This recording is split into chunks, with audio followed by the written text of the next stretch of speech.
What's up, guys? So I do a blog. It is a Christian blog. I'm a Christian. I don't know if anybody even knows that or cares, but I do a Christian blog, and I wanted to read one of my most recent blogs.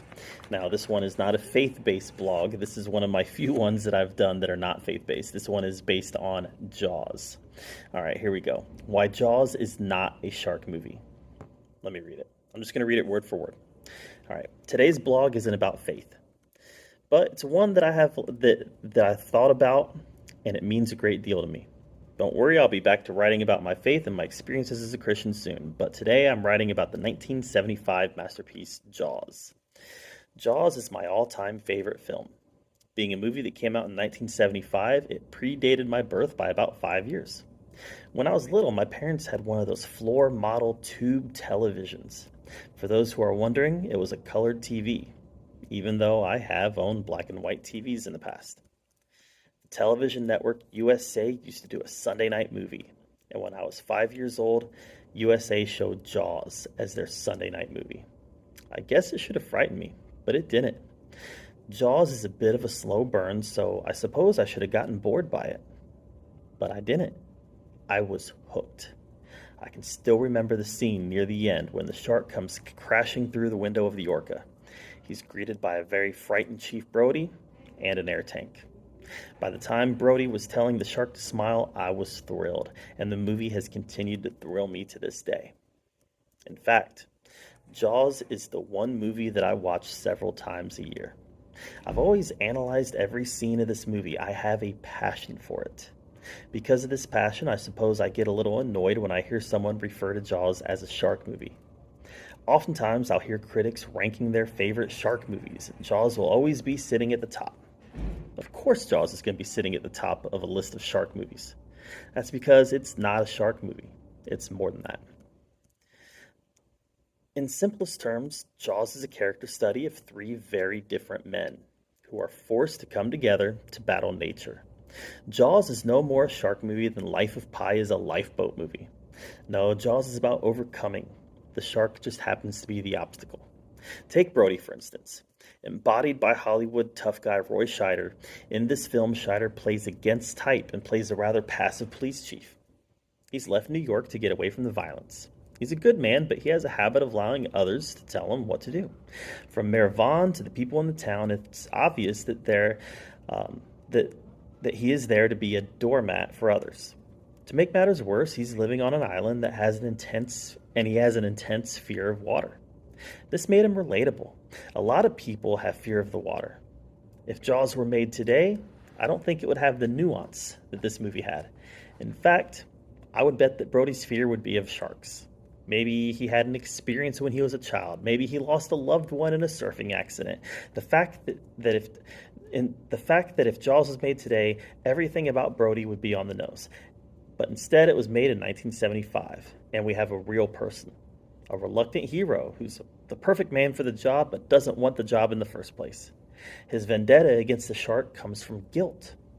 Brody, the hero, was born when he was slapped by Mrs. Kittner, and all of his fears were confirmed. It was his fault that Alex Kittner died. Brody is out to right a wrong, but it wasn't the shark's wrong. The shark was just doing what it does.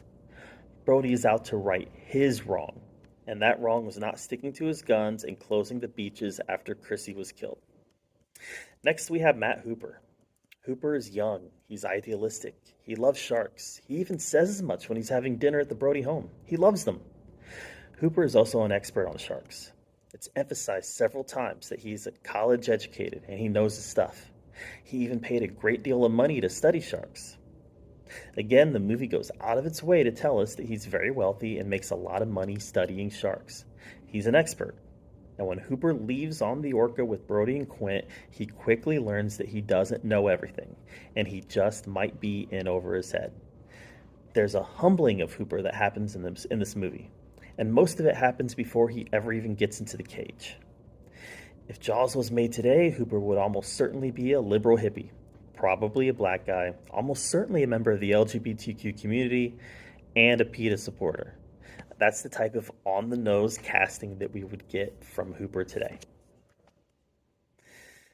But that's where modern audiences do not understand Jaws. The movie put these three men together who are very different, but on the surface they're very similar. And that's the point. They are similar. They are white men, straight, competent, all making a living. But we learn who they are. In fact, we learn that they're very different. When we learn who they are, we learn that they are very different. Sometimes their differences complement each other, and sometimes it puts them at odds with each other. This brings us to Quint. Moby Dick was a story of Ahab hunting his white whale. Jaws is the story of Quint hunting his white shark. In both instances, the oceanic predator took something from our boat captain. In Moby Dick, Ahab is crippled by the white whale in a literal sense. In Jaws, Quint is crippled by the white shark in a figurative way. In one of the most powerful scenes in cinematic history, Quint explains his experiences on the USS Indianapolis. He explains the harm that sharks have caused him. He tells the story about how he's lost people, the trauma that he's seen as the result of sharing space with sharks. He hates them. Because of this hatred, Quint has spent his life hunting and hurting sharks. He even named his ship the Orca, a namesake that shares the name of the white shark's only natural predator. Hooper and Quint spend the last third of the movie bickering at each other. Both men are very accomplished seafarers, but both men complete opposites. Hooper loves sharks, Quint hates them, and like Ahab and Moby Dick, Quint's rage against the shark trumps all. Like Ahab, Quint's crew is expendable. All that matters is killing the white shark or die trying. The white shark is the embodiment of the trauma that he experienced in 1945 on the Indianapolis. It's the shark or Quint. And like Ahab and Moby Dick, Quint's story ends in tragedy. It's the everyman, Chief Brody, who ultimately overcomes. But his motives were good. Quint was driven by vengeance. Hooper was driven by arrogance and personal accolades. Brody driven by regret. I go back to the slap from Mrs. Kittner. That was the most important moment in the film. The slap gave everything that came after purpose. Jaws is not a shark movie. It's a character study about three men who must put aside their differences and work together to overcome. Shark movies are about the sharks. These movies are about the body count, the spectacle. It's all about getting people into the water so they can be eaten. Usually in shark movies, the sharks don't behave like sharks. Now, yes, I'm aware the sharks in Jaws did not behave like sharks, but that was discussed in the film. Hooper said to Quint, "Have you ever seen one do this before?" And Quint says, "No." There was verisimilitude in Jaws. It felt real. Shark movies are ridiculous. They're like cartoons, filled with cartoon sharks, CGI blood, and bad acting. Jaws is none of these things. Jaws is about the men, not the shark. And for this reason, Jaws will always remain the best shark movie, because it isn't really a shark movie. It's a film. It's a film in the same way that The Godfather is a film. A character drama. And it deserves to be recognized as such. Thanks, guys.